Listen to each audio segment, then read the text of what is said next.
আমরা মনে করি আল্লাহ তাআলার কাছে শুকরিয়া আদায় করতে চাই যে আল্লাহ তাআলা এই ভয়াবহ যে একটা মনস্টার, বাংলায় বললে যাকে বলা হয় ডাইনি, তার হাত থেকে বাংলাদেশকে মানুষকে আল্লাহ তাআলা রক্ষা করেছেন, রেহাই দিয়েছেন, তাই না? বন্ধুগণ, আজকে একটা নতুন সুযোগ সৃষ্টি হয়েছে।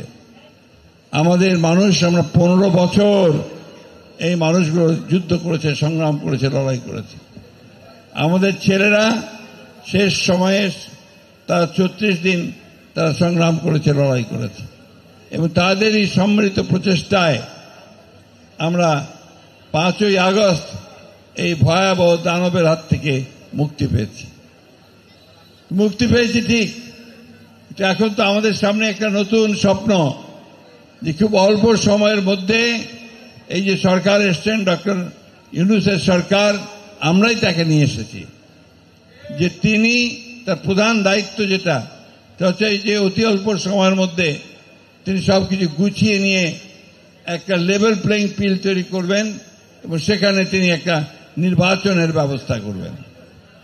আমরা যখনই নির্বাচনের কথা বলতে চাই তখন কিছু কিছু মানুষ আছে বলে, আরে বিএনপি শুধু নির্বাচন করে।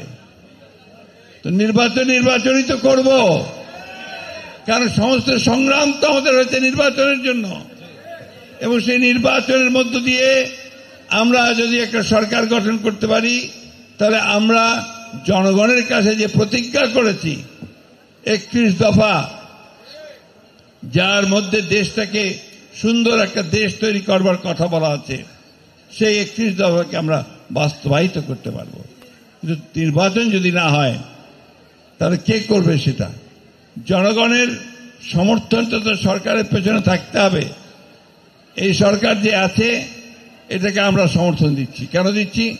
আমরা চাই যে এই সরকার খুব দ্রুত তারা সবকিছু ঠিকঠাক করে নির্বাচনের ব্যবস্থা দেবেন।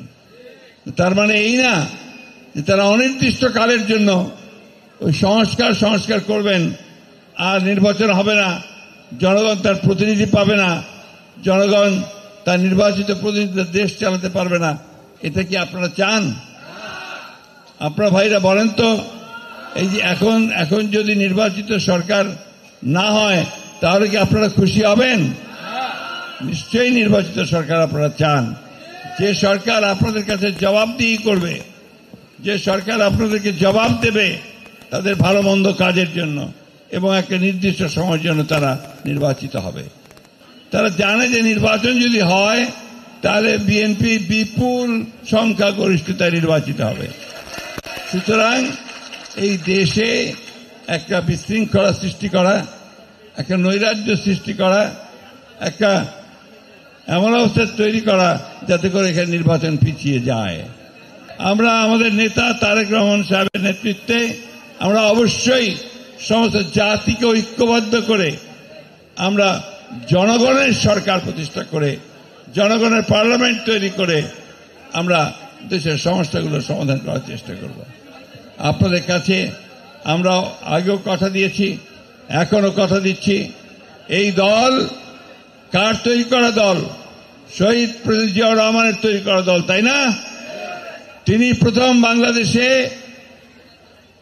সংবিধানের মধ্যে বিসমিল্লাহির রহমানির রহিম তিনি সন্নিবেশিত করেছিলেন, করেননি? তিনি বলেছিলেন যে আল্লাহর উপরে অবিচল আস্থা ও বিশ্বাস তিনি সংবিধানের মধ্যে নিয়ে এসেছিলেন, তাই না? আমরাই সেদিন ভারতের যে আগ্রাসী মনোভাব তার বিরুদ্ধে আমরা সংগ্রাম করেছি, লড়াই করেছি। আমরাই তিস্তা নদীর পানির জন্য সংগ্রাম করেছি, লড়াই করেছি। শুধু তাই নয়, তিস্তা নদীর তীরে গিয়ে আমরা সেখানে প্রোগ্রাম করেছি জনগণকে সঙ্গে নিয়ে। বন্ধুগণ, ফারাক্কার পানি আমরাই আদায় করেছি। এই বিএনপি সমস্ত পরিবর্তন এনেছে, সংস্কার যা কিছু আনার বিএনপি এনেছে। একদলীয় শাসন ব্যবস্থা করেছিল শেখ মুজিব, বাকশাল, সেইখান থেকে বহুদলীয় গণতন্ত্র নিয়ে এসেছিল আমাদের প্রেসিডেন্ট জিয়াউর রহমান।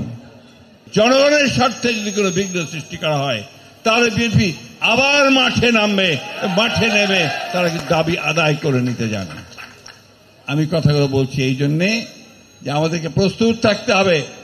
ষড়যন্ত্র হচ্ছে, চক্রান্ত হচ্ছে, দেশে বিদেশে আপনাদেরকে আবার আপনাদের ভোটের অধিকার থেকে বঞ্চিত করবার জন্য আমরা সেটা হতে দেব না। খুব পরিষ্কার কথা, যে যেখানেই থাকেন, সে ইংল্যান্ডে থাকেন, ফ্রান্সে থাকেন, আর আমেরিকায় থাকেন, আর সেখান থেকে মানুষকে উত্তেজিত করবার চেষ্টা করেন, বিভাজন সৃষ্টি করার চেষ্টা করেন, আমরা মানুষের সঙ্গে আছি, আমরা মানুষের সঙ্গে থেকে রাজনীতি করছি।